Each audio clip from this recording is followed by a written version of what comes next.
Hi, we just finished up day 2 of our jury trial here in Riverside, California. And this is on a homicide case, expected to be about a month-long trial. Day 2, what we did is we did time qualifications of jurors.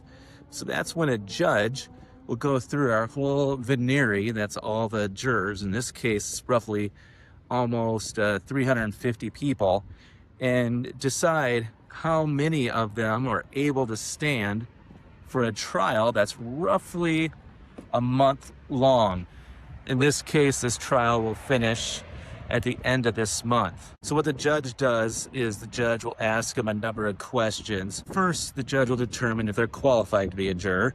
And the qualifications to be a juror in California, you have to live in the county where the trial is at. In addition to that, you have to be a citizen, and you have to understand the language enough. So once they get the qualification, then the judge will determine if they're going to be able to serve for the full month. So in this case, they determine what kind of hardships someone has to go through. Because obviously we don't want a juror to sit in a trial that's a month long, lose their house at the end of that trial because they're not getting paid by their employer. Or sometimes small businesses, you can't be away from your job for longer than a month.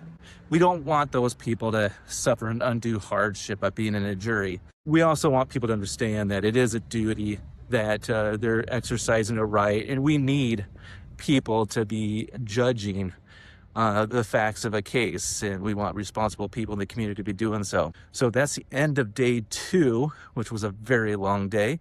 Now what we'll do on day 3 is we're going to determine we had the jurors go through a questionnaire, and after that questionnaire, we're going to determine if they can serve on the jury, because some cases may be good for them, some may be not. So tomorrow, we're going to go over the questionnaire. We had them all fill out today, and see which ones from that questionnaire are able to be on a jury. So we'll give you a heads up on that one.